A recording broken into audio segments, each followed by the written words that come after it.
Hi, good morning, everyone. So, am I audible? Am I clear?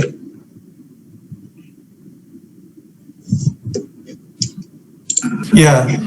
Awesome.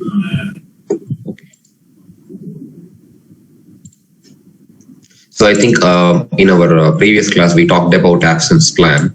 So, we have created one absence plan. Today we are going to see the absence type and the configuration. So, if we have enough time after absence type, then we will talk about the absences processes that are there, batch process. Okay, let's log in.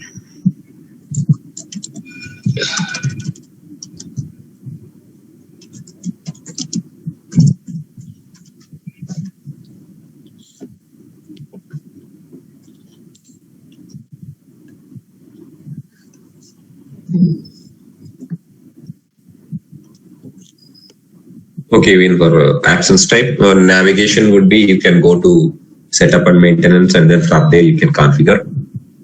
Or the usual navigation is you go to my client groups and then go to absences.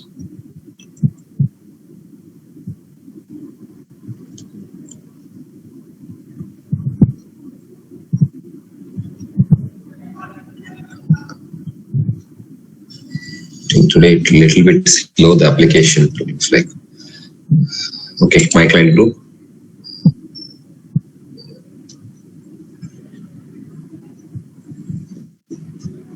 Then we have absences.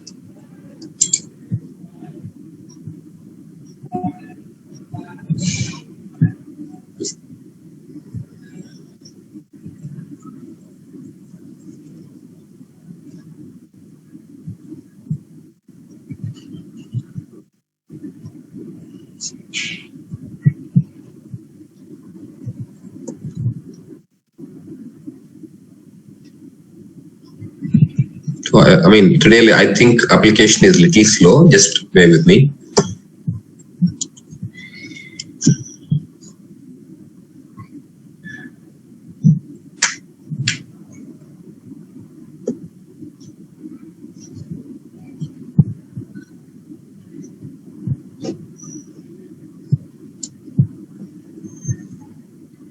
Okay. So we have absence types. So I think we discussed about absence plans, right? So what is the difference between these two? Absence type is the front end leave type, which employee actually applies. The plan is the calculation rules, values, the carryover, ceiling, and everything you are going to define in the absence plan. So, and I'm creating a new absence type.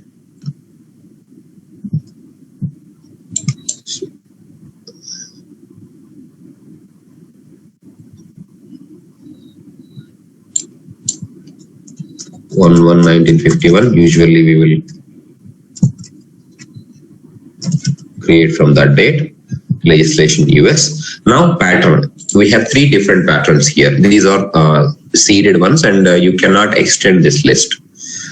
So based on the pattern you choose, there will be some new fields enabled when you are applying leave. For example, see, if you are applying, let's say, annual leave or casual leave or sick leave, usually the fields are your start date, your end date, so that duration comes, and then probably absence reasons, comments. These are the fields usually whenever you apply leave in any application in general. But if you are applying, let's say, maternity leave, so on top of start date, end date, you will have certain fields like planned start date, planned end date, actual start date, actual end date, child birth date. You have to enter child birth date when you are applying maternity or paternity, which is a mandatory. So if I am applying casual leave, for example, or sick leave, why should I have a child birth date? So I don't need that because it's irrelevant for sick leave or casual leave. So that is the reason we have these patterns. So whenever you are applying anything related to childbirth or adoption, like say, sometimes what happens in usually instead of maternity and paternity, they may go for child adoption. In that case also, you have to capture when are you having the child adoption date.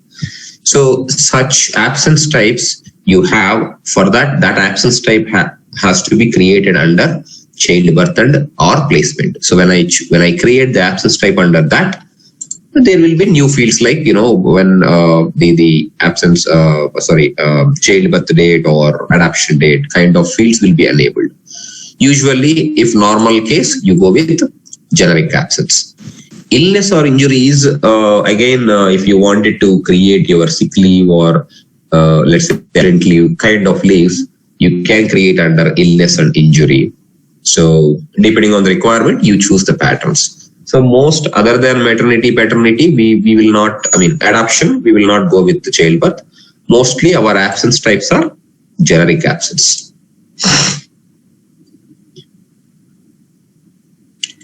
So continue.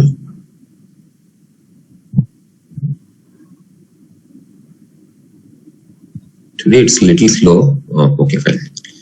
So now the name of the absence. See the front end, what is the leave name you should show to your users. That name you have to enter here. I am just prefixing with our annual leave. Again, description, it's not mandatory, but yes, you can enter like annual leave or whatever. Unit of measure, I think we talked when we are talking about absence plan. Suppose in most of the scenarios, if your plan is in days, your absence type also will be in days, depending on the requirement. Okay, if your plan is in hours, your leave request also is in hours. So like that, you create you select the unit of measure. Here, if you choose calendar days, again, when I'm applying leave, it will include my week offs, my public holidays and all. If it is a days, it's going to exclude your week offs and public holiday calendar events, basically, from your work schedule. Legislative data group, yes, we are creating a US, right? So US legislative data group. Status should be always active. If it is inactive or pending or not, you will not be able to use or you will not be able to see this absence when you are applying leave. So it should be active every time. Conversion formula, again, as I said, if your absence plan is in hours, for example, if your absence plan is in hours, meaning you are accruing your leaves in hours. But I wanted to apply the corresponding leave in days. So what you do, we will ask technical people to write a conversion formula. So what happens there, whatever accrued leaves are there, they will be converted into days. So when you are applying leave, you will apply in days only, but from absence plan, the hours will be reduced. So that's how it works. Then validation formula. So this is again a validation related things. For example, let's say I should not club this absence with other absence. So when I am, for example, I am applying annual leave. So today, let's say tomorrow. So if I am applying annual leave tomorrow, I should not have any other leave either today or Wednesday. So such kind of validations you have, such kind of requirements you have, that validation is going to be handled in validation formula. And the formula type is global absence type duration. The formula type is global absence type duration formula. Not only that, I told you, right, some of the absences, suppose in your requirement, client says, I don't have to maintain any balances, or I don't have to show the balance to the user. It is just a standalone absence, which is, let's say, 4 days in a year. That's it. There is no accrual, there is no carryover, there is no ceilings, no balance maintenance, no balance transfer to payroll, nothing. It is just an individual or independent leave where it is only 4 days per annum. That's it. If employee is applying more than 4 days at any point of time in a year, you should not, you should throw an error. System should throw an error saying that, okay, you are eligible only for 4 days in a year. So please, maybe probably you can show the balance also. You have already applied so much of leaves, you still have only so much of balance. Because obviously, if there is no absence plan, you can't see the real balances. Then how are you going to restrict and how are you going to show that? You are going to write a validation formula. There in the validation formula, you will restrict. Okay, we will check in a year. In a year is what? Jan to December or July to June. That also you have to write in a fast formula because we don't have any plans here. So once you write that, then you are going to handle, okay, in this year, how many days I have applied? Then, okay, what is the balance I have? Probably you will keep those values in a variables and then you are going to return those variables when employees apply leave. So the such kind of validations you are going to handle in your validation formula. Not only that, there will be certain requirements like, okay, in this year or in this month, I should not apply more than one time or more than two times, more than three times, like that. Such requirements also will be there. So those requirements also you are going to handle in your validation formula only. So mostly standalone absence types you are going to handle in validation formula. Okay, so I think we have one eligibility profile, right? We created eligibility profile. Where is that?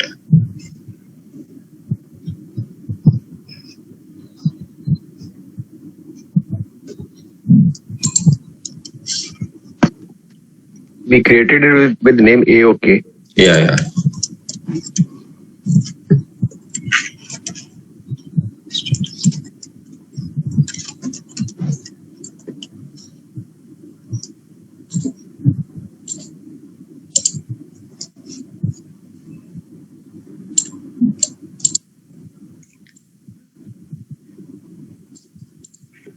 Okay, AOK annual leave eligibility. So this leave is going to be applicable all the people who are part of this eligibility profile. Then a legislative coding code, usually it will be blank by default. This will be enabled for certain legislations only, like Norway or Italy. If I'm not wrong, Netherlands and Scotland. UK is also there. Yeah, some it is basically grouping your individual absence types under certain codes. That's it. This is about your general attributes. Coming to the duration rules. So I said, right, all the validations you are going to handle in your validation formula. So certain validations you don't have to go with formula. There are straightforward functionalities Oracle has given. So like this duration rules, maintenance, attachment rules and all. Let's talk about these things. So duration rules. Duration rules is what? So excuse me.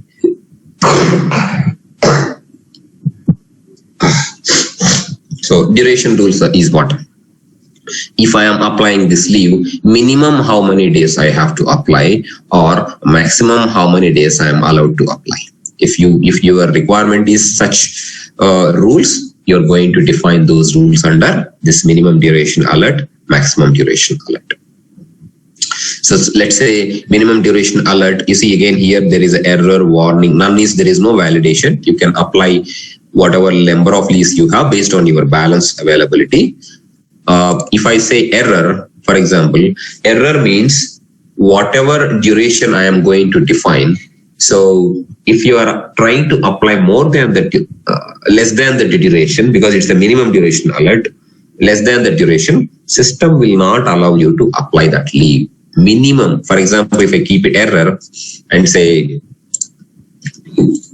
meaning days, unit of measure is days. So whenever I am applying this annual leave, minimum I have to apply 2 days. I cannot apply 1 day. System will not allow to apply 1 day leave, less than 2 days. So that's what error here. If I say error, system will not allow you to apply. System prompt a error message saying that, okay, there is a minimum duration alert. There is a 2 days minimum duration for this leave. You have to apply minimum 2 days. If I keep it under warning like this, what will happen here is, again, in this warning scenario also, system gives a prompt warning message saying that, okay, this particular leave, you have to apply minimum 2 days. You cannot apply less than 2 days. But system, if you say okay, system allows you to apply 1 day or 1.5 day, less than 2 days. So the error, system will not allow you completely, it restrict you to apply whatever minimum duration I have. Warning, system throw a warning message, but still it allows you to finish the transaction. Depending on the requirement, you choose this. Same example, maximum duration also, you can keep it like error, warning, and what is the maximum, you can override this with, maybe I cannot apply more than 10 times in a single transaction. Okay, I cannot see when I say 2 days or 10 days, it is not like in a month or in a year. When you are applying that particular transaction, should not have a less than 2 days and greater than 10 days. So that rules you can define here. Here the partial day rule, depending on the requirement, which if I choose not allowed, you will not be able to apply half day, 1.5 days, 2.5 days like that. If you say unlimited, system allows you to apply 1.5 day, 2.5 days, 3.5 days like that. So partial day. Depending on the some of the absence types, some client says that no, they should not apply in points. They should apply 1 day, 2 day, or 3 day, any increment of 1. Such requirements, you say here, not allowed. Partial day rule. Schedule hierarchy start point, we keep it always assignment hours. Select the starting point of evaluation of schedule hierarchy to determine the schedule to calculate absence duration. Meaning, you see, we defined work schedule, remember? So always you can choose here values like published schedule or work schedule or not. So if by default, we will keep under assignment, meaning system will start looking at the work schedule from assignment only. So and whenever you hire an employee, obviously you are going to have the assignment information where you enter a number of hours that employee worked, right? So from there, it has multiple levels. So work schedule, published work schedule, like that. So always system looks at assignment hours first. That's what schedule hierarchy start point. It will check, okay, how many number of hours this employee is working in a whatever weekly or bi-weekly, and then accordingly it will calculate. So, but it's not a mandatory, because you see here it's not a mandatory, but yeah, that's how it. Then open-ended absence rules. So this particular section is applicable to only the absences which are allowed to open-ended. So what is open-ended? Open-ended is nothing but, certain clients, certain requirements are like this. I am applying a leave from tomorrow. I have enough balance, let's say 10 or 15 days or 30 days balance I have. Fine. So I am applying leave from tomorrow, but I don't know when I will be back. In that case, I don't know my end date. I don't know my return date. So what I will do, when I'm applying this leave, I will apply as a open-ended absence. So I will enter only my start date. I will not enter my end date because it's open-ended. So when I'm returning back, that's when you enter your end date.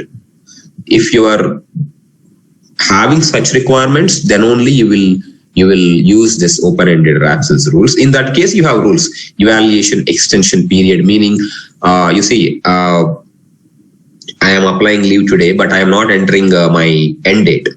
So, but how many days I have to wait to keep my end date? 90 days, 10 days, 15 days? That's what you enter here. You see, enter a value to extend the open-ended absence to continue evaluating it. For example, evaluate entitlements for further 30 days. So after 30 days, it's going to evaluate. So when I'm applying leave, obviously what will happen? You have start date, you don't have end date. So, but what will be with your balance? Suppose I have 10 days balance in my absence plan. So when I'm applying this leave from tomorrow, I don't know end date. So how many days, how much duration that it is going to calculate? It will not calculate any duration. Even if that leave is applied and approved by the manager, your balance will still show as 10 days because system don't know how many number of days that I have applied. So within 90 days evaluation period, extension period, within 90 days or 30 days, you have to keep the 10 date so that system will reevaluate and then the balance will be calculated accordingly. So that number of days you enter.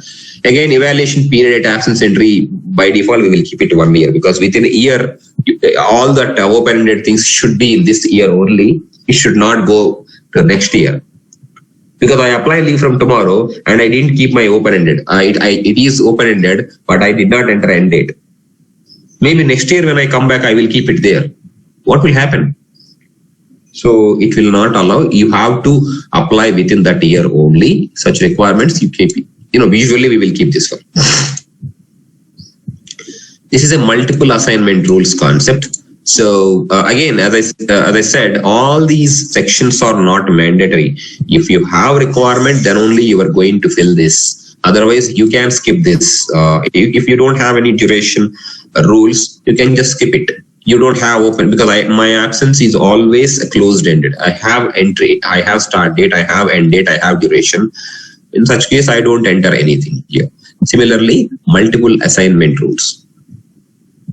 What is multiple assignment rules? Here you have allow assignment section at absence entry selection.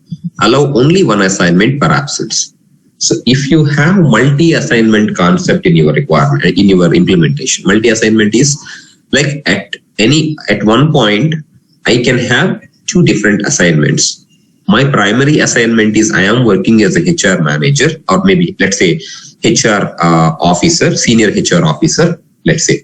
That is my primary assignment. And due to some reason, my management asked me to handle the manager activities also because of, maybe the recruitment is not happened or it is in process so that the position is open. Someone has to handle that, those responsibilities, things like that. So usually in that case, what will happen? My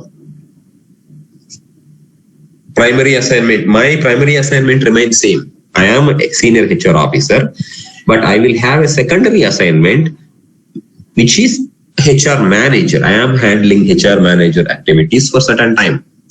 So in that case, I have two different assignments, two independent assignments. One is a senior HR officer, which is my primary assignment.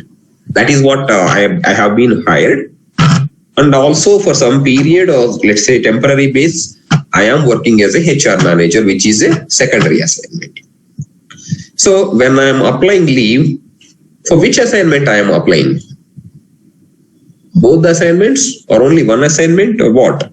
So if you have such requirements, you say allow assignment selection at absence entry. If you enable these options, what will happen?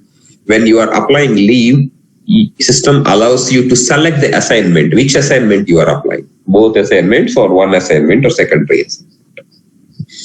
So it is just to enable that. Similarly, allow only one assignment per absence. So again, if I enable this option, what will happen? When I am applying leave, I cannot apply for both the assignments. Only I have to choose one assignment only if you enable this. So if I don't enable this, so I can apply for one assignment or both the assignments. If I don't have that, okay, just disable it. Approvers, okay, who is going to be approved? My primary assignment manager or managers of relevant assignments also. Because when you are applying your absence rules, you will say first level approval is your line manager, obviously your supervisor. If I am having two different assignments where one assignment I have one line manager, secondary assignment I have another line manager. So what will happen? Who is going to approve my leave request? So it has to go to always my primary assignment manager.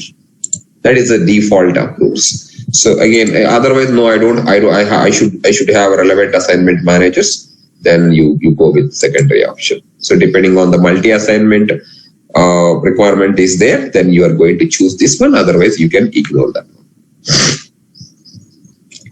Then you have absence record maintenance. So this is like who can access a leave, who can apply leave straight away.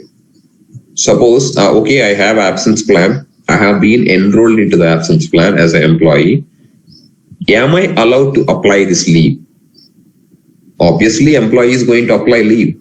So unless and until I don't enable this option, I will not be able to see that absence in my absence entry drop down. So it is mandatory to enable this.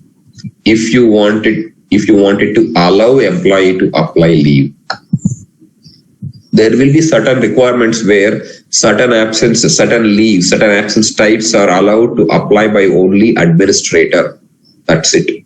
No employee or manager will be able to apply that leave. Only whenever the leave request is there, they have to contact the administrator. Only administrator is allowed to apply that absence.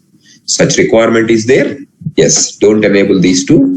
Enable administrator. Okay, it is mandatory to enable either employee or manager or administrator. Otherwise, what will happen? Who is applying this leave? Who will apply this leave? It is there, it will be there. That's it. No one will be able to apply that leave for anyone. That's the reason usually requirements, we all know that employee generally applies leave. So we will enable employee. Suppose this requirement is no, yes, employee can apply his leave by default. Administrator also should be able to apply that leave, fine. But manager should not be able to apply that leave on behalf of employee. Then don't enable for managers. Again, lock if confirmed for employee, lock if confirmed for manager. These two options are, if my leave is completed, then that leave will be locked to update. Only administrator can update that absence record if it is necessary. So if you have such requirement, enable these for employee, for manager. Otherwise, you can just skip it so that even after completion of the leave, employee can go back and edit and modify so that it will go for approval and then, transaction. This enable time card entry, you see it is a freeze because this is applicable only if your absence type is hours. If it is hours, then only it will enable for time card entry. If I enable, what will happen? If I am applying, suppose if in your implementation, you implemented absence and also you implemented time and labor. So whenever, obviously all employees should fill the timesheets every week. So whenever I apply leave, that leave record will be automatically sit in the timesheet. If I enable for time card entry. That is only applicable if your absence unit of measure is in hours. Okay. Then you have attachment rules. So again, first thing is attachments allowed or not. Yes, all. What attachments allowed? You can upload files. You can upload only links or all. Okay. Mandatory if duration exceeds specific period. Suppose if I say, if I am applying this leave more than 5 days, you have to attach a corresponding document. Suppose if you are applying the sick leave more than 3 days, it is mandatory to attach doctor certificate. So apply here, you say mandatory if absence duration exceeds 3 days. Again, is it mandatory for managers? Is it mandatory for employees, administrators? Enable accordingly based on the requirements. Any questions here on this type attribute section?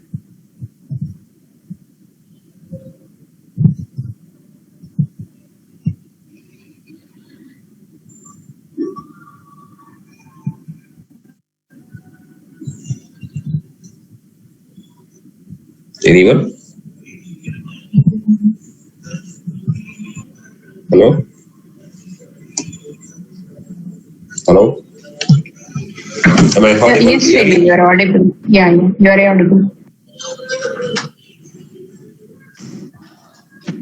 So, are you clear in this attribute section, or you have any questions for me in this attribute section? I think everyone is clear. Okay, good. That is a type attribute section. Then you have plans and reasons. So this is the place where you link your plan and whatever reasons we have created to the corresponding absences. So here I'm going to link our absence plan.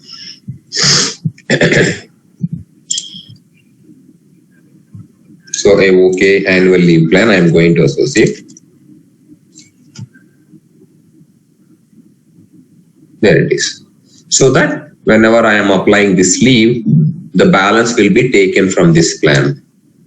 The carryover, the ceiling, all those things will be considered from this plan. Similarly, I can associate the reasons what we have created. We have family outing. Then we have attending marriage. So whatever reasons we have created, suppose we have created 10 reasons or 100 reasons, we are going to link the corresponding reasons to this absence type. So only these two reasons are applicable to this particular absence. So you associate only those two reasons. Maybe some other reasons are applicable to sick leave, some other reasons are applicable to some other leave type. You are going to, whenever you are creating those absence types, the corresponding absence reasons are going to be linked. That is a plans and reasons section. Any questions here?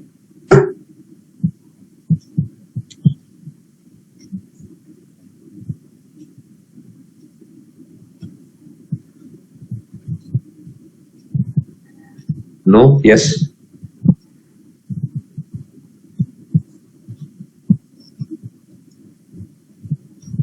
No questions, sir.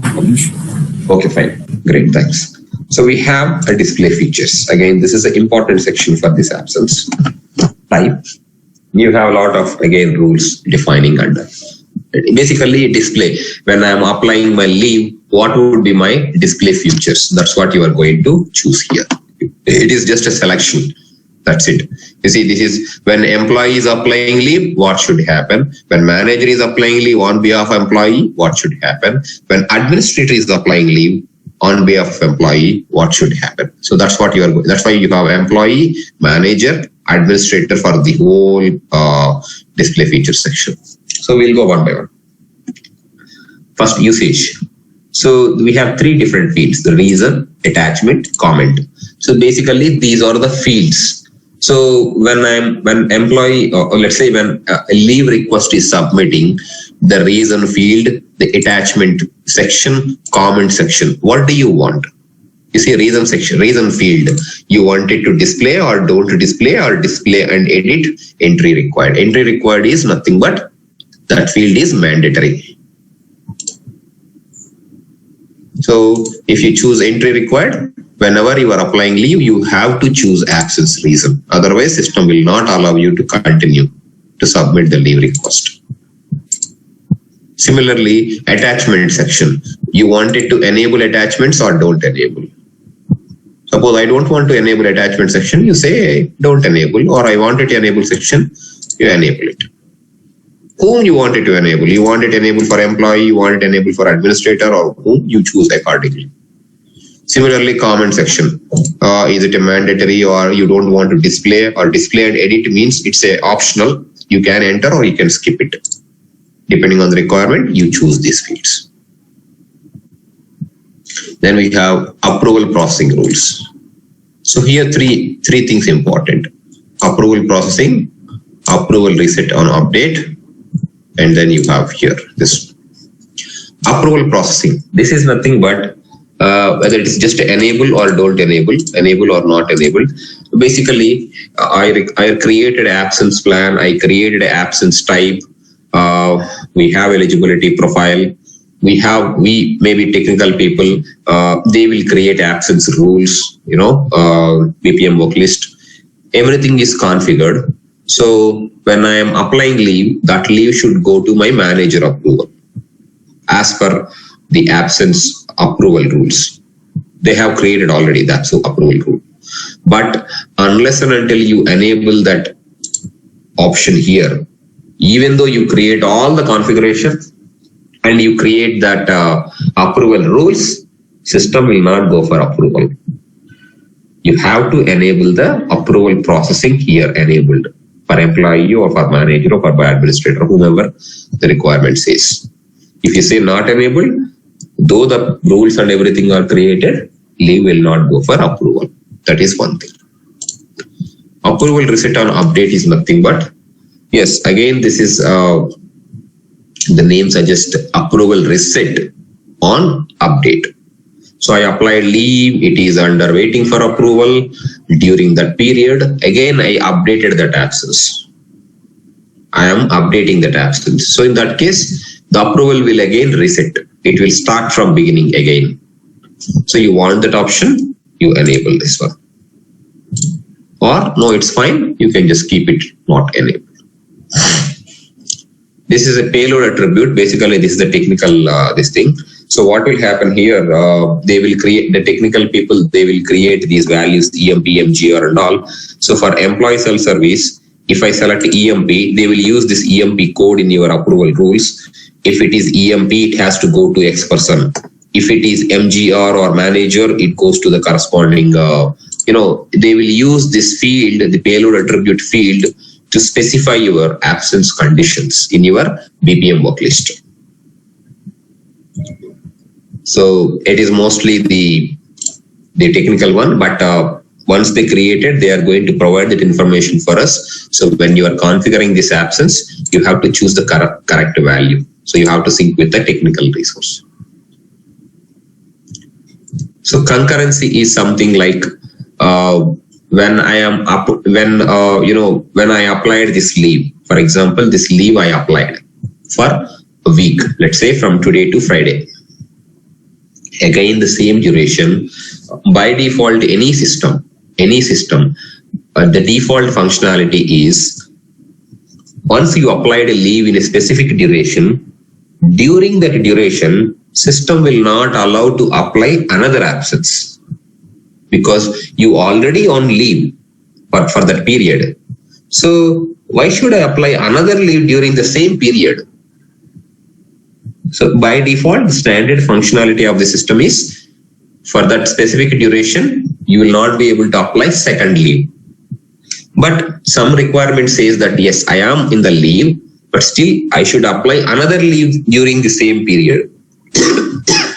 Meaning this particular leave should allow other leave to apply when I am already in this current leave. If that is a requirement, enable.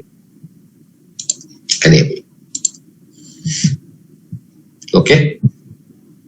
So enable, not enabled. Basically, if you enable, that allows you to apply another leave when you are already on this leave. Deferred processing on initial entry, deferred processing on subsequent absences. Again, we will never use these two functionalities, but the functionality is, for example, deferred processing on initial entry is, suppose client requirement is like this. I mean, I never seen such requirement, but yes, the option is there.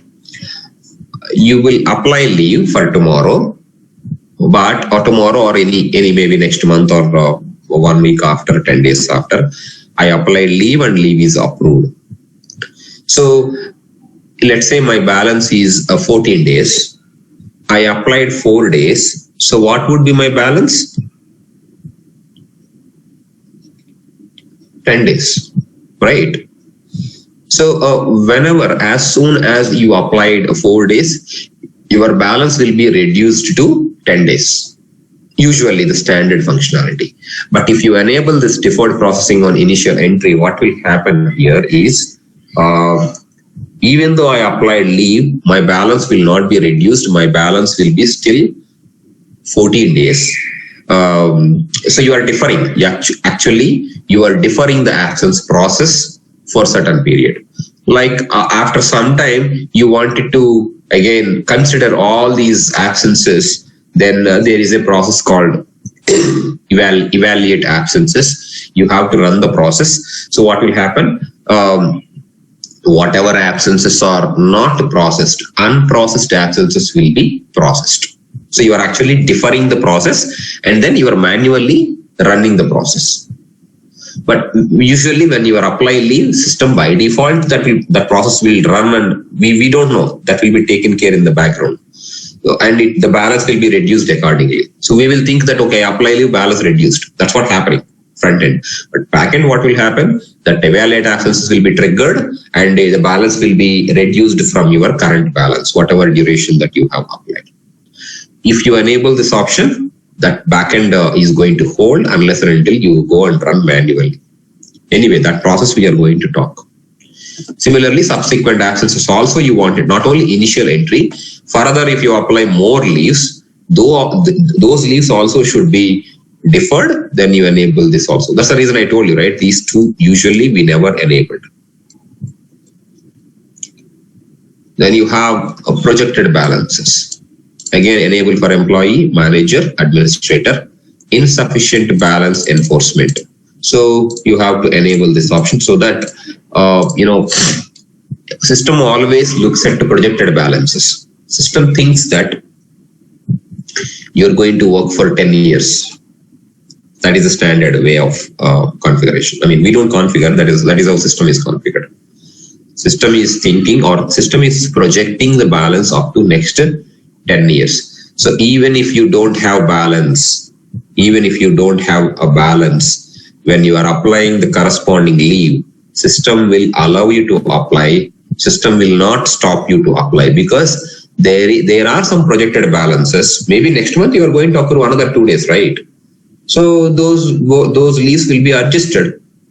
If that requirement is there, you don't enable this insufficient balance enforcement. If you enable, what will happen?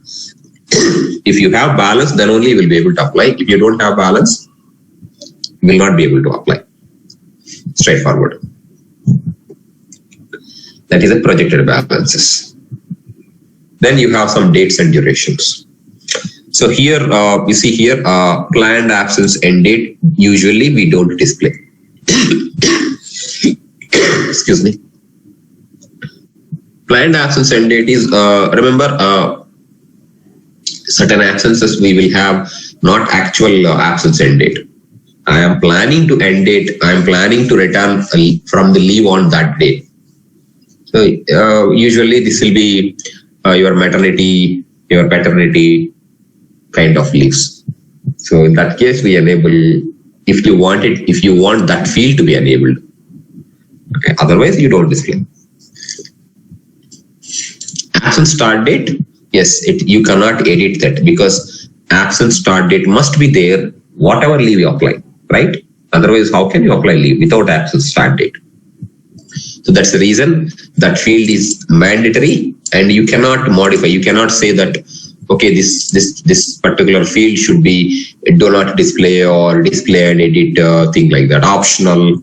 Because without absence start date, you cannot apply any leave. So that's the reason absence start date is mandatory. Absence end date, by default, display and edit will be there. If you don't want to show, you still can't, you won't show. As I said, if there is any open-ended absence type, you see open-ended, if you enable this option, you will have open-ended. This absence type will be defined as open-ended absence. You can enter this absence without absence end date. It is an open-ended absence. Such requirement is there. This enable this and disable this. It's up to your requirement. Advanced absence entry. So if you enable this option, what will happen? There is some advanced button is there. That button will be enabled. What is the use of that button? I am going to show you anyway when we are applying leave for one employee. For currently, I am just enabling this option.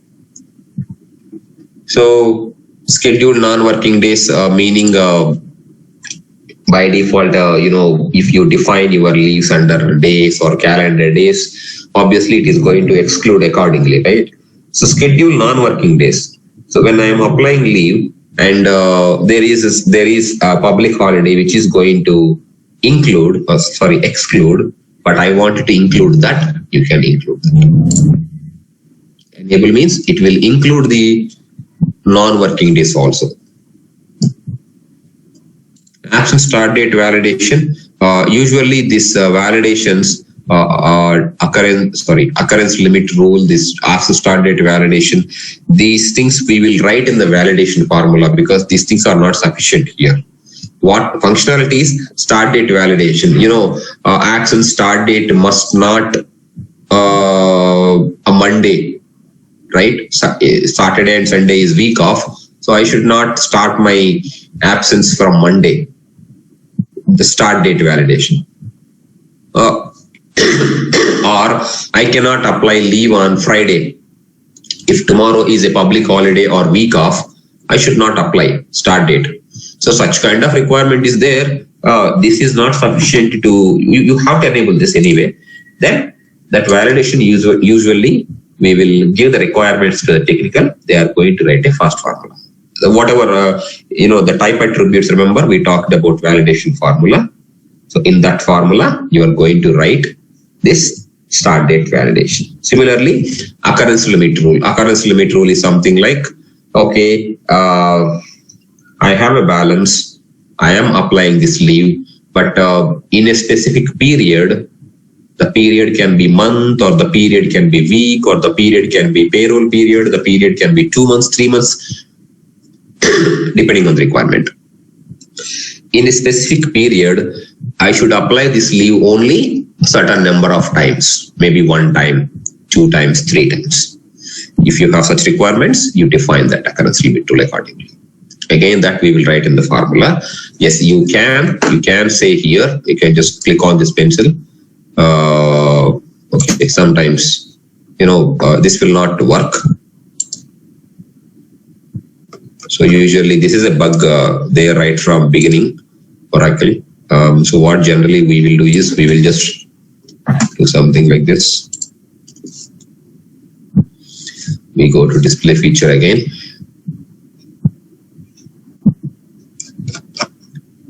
So if I click on pencil again, you see again it is not coming. Don't worry, this is a bug.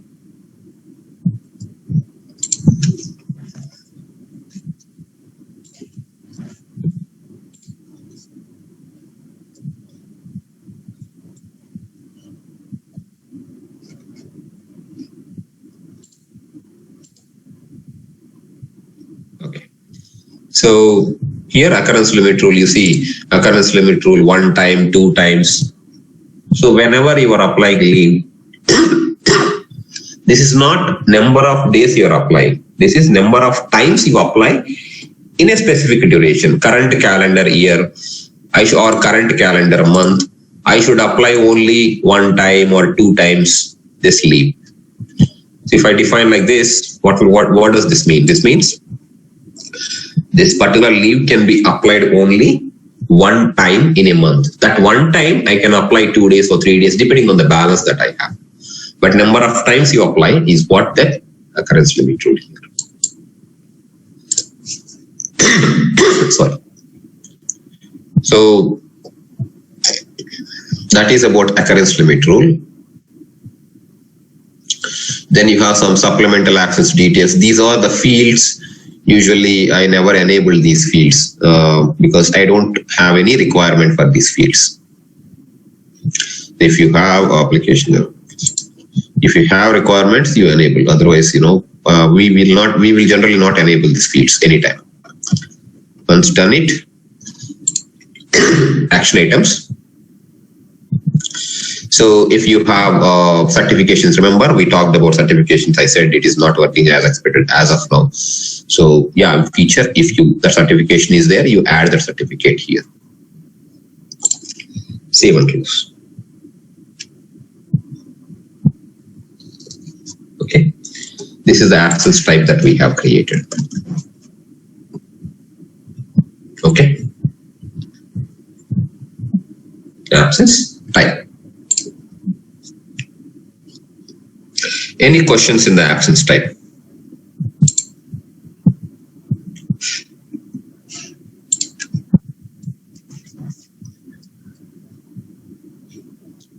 Any questions?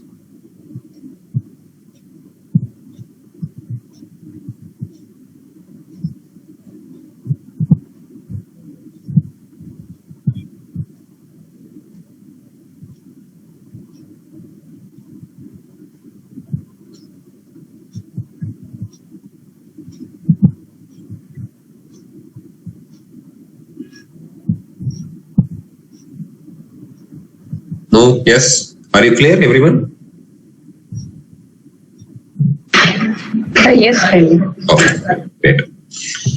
Okay, so that is the configurations that we have, the reasons, types, plans, the derived eligibilities. Now we have something called scheduled and monitor absence process.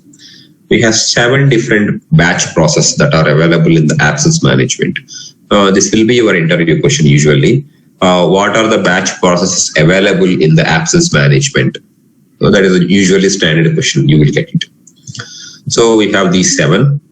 The important ones are two batch process.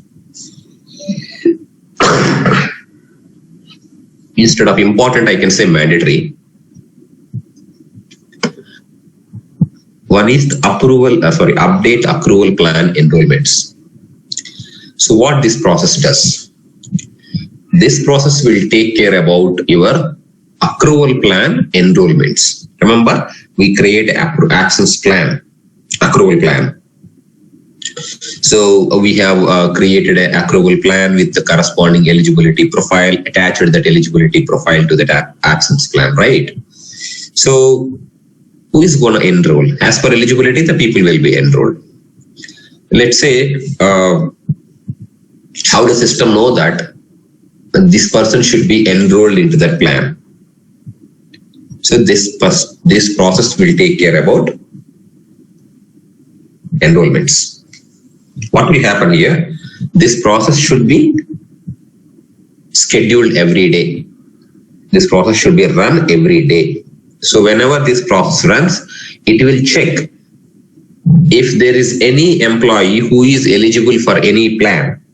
It's not specific to one plan. Yes, when you run this process, system looks at all the plans. It runs all the plans. It will check whatever eligibility profiles attached to that absence plan, and it will see who are the part of that eligibility profile, and that plan will be enrolled to that person automatically. Also, not only enrollment, also termination. It will check if there is any employee terminated. So automatically the plan will be terminated one day before. Then why should we run every day? Because you see, tomorrow maybe I hire 100 people. Day after tomorrow I hire another 50 people. So what about them? They will not be able to see the the corresponding the eligible absence plans, right? So usually when you run the process, it will look at and it will automatically enroll the people into the corresponding absence plan. So that's what it says. Evaluate employee events. Events is nothing but hiring or termination for enrollment and termination into accrual plans. The second process is calculate accruals and balances. This process also should schedule every day. This process will take care about your accruals. Monthly accrual, suppose I am getting monthly 2 days for one plan. For second plan, I am getting 20 days in a year. So those things will be taken care using this particular process. So when you run the process, system looks at, okay, this person as per the plan, how many days he should accrue. He will be accrued accordingly. So this particular process also you run it every day. So this is a accruals. You accrue 2 days. You have to run the process. Here you click on this run.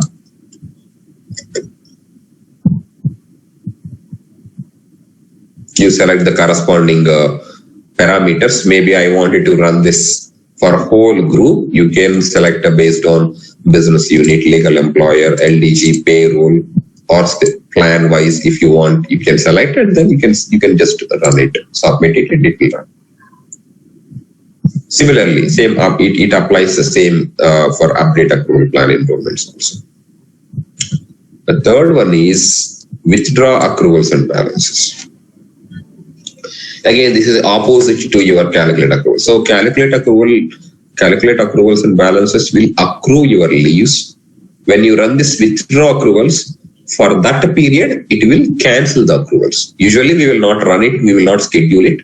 But client says that, okay, we wanted to cancel the current month because we found some issues when we run the accrual process. So we wanted to roll back that accruals and see the issues and fix the issues and rerun the accruals. In that case, you withdraw the calculation, you withdraw the accruals for current period, you go and fix the issues, again you run the calculate accrual process. Evaluate absences. This is what I told you initially, right? I mean, just not initially, when we are talking about absences. Deferred processing, when we are talking about that, we talked about this one. So what is this?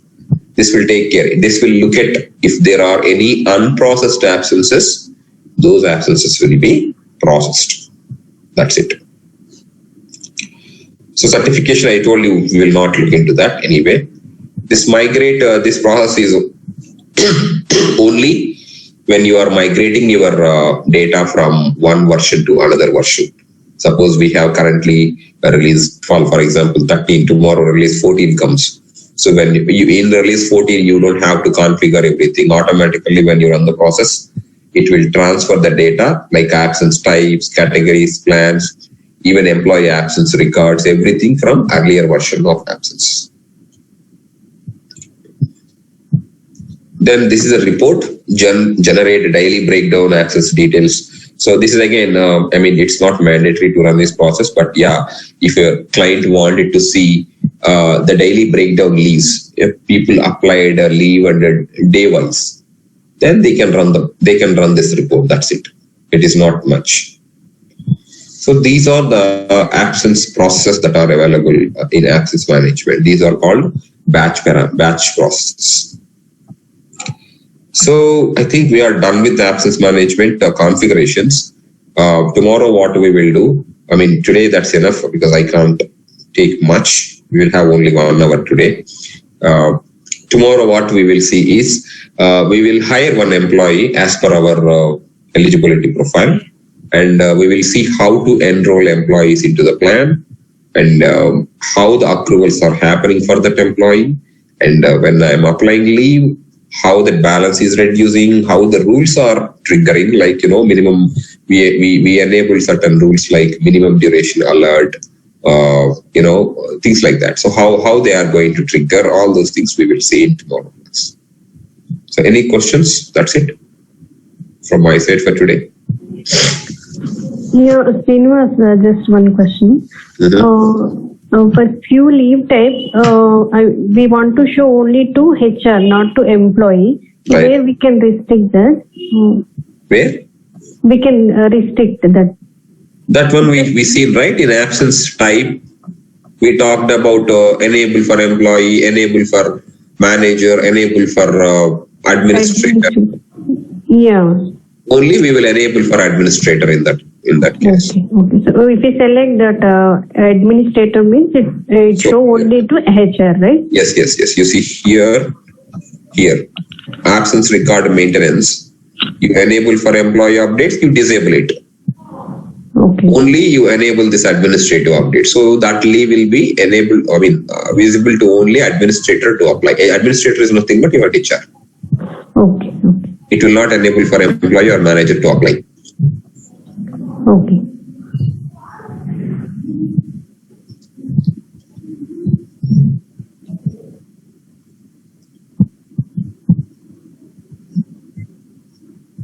Any questions from anyone? Yes, just one more question. We have one absence plan, privilege leave. So every year, day one, we are giving total 24 leaves to the employee. Right. Number is fixed every year. Number? That number is fixed, like okay, 24 per year. Yeah, every year. Yeah. So that number where we are giving in our configuration. So in absence plan, when we are defining plan, so we created a incremental, right, and a monthly accrual processing. So there we select yearly. Okay. And accrual rate we given 2, right? I given 2, accrual 2. Okay. There we give 24. So can we go to that screen? Yeah.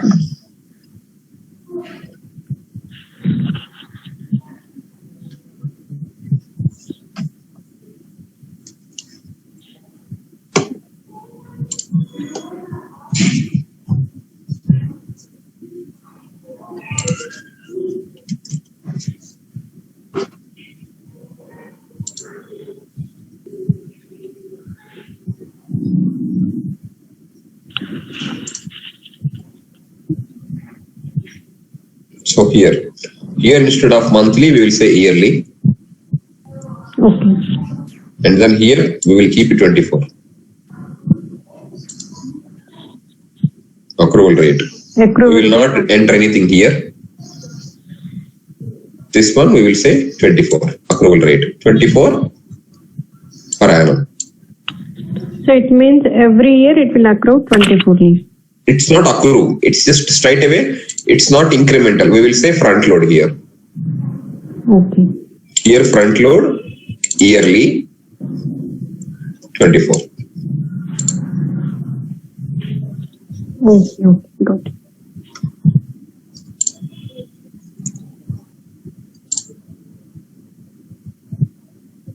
Okay, any questions?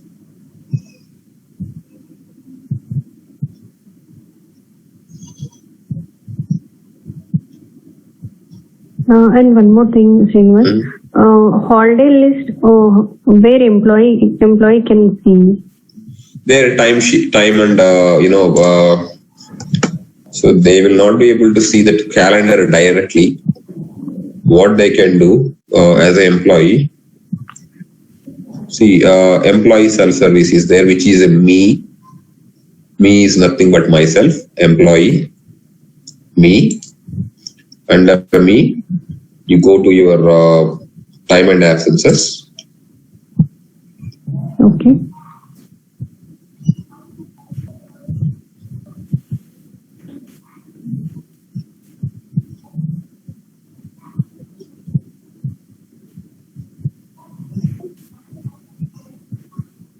So here you have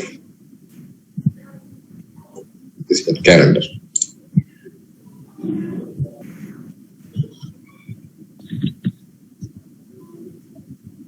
It's going to show your shift, your leaves, your public holidays.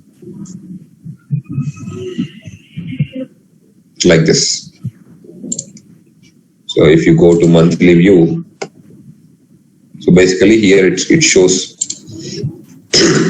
weekly. So every day, Monday to Friday, your shifts like this. And if you go, if there is any public holiday, it's going to show here public holiday. The entire day show as a public holiday. If you generally go to month view, there you can see, currently there are no, for this employee, I think no public holiday is configured. But yeah, if you configure and attach this particular, here, look at this. In December 18th, there is a public holiday here. This is a public holiday. Okay? Okay. Yeah. But at a time we cannot see list total. No. Okay. So month wise only. Month wise only. Yes. Okay. You can give a separate report for that if you want. Okay.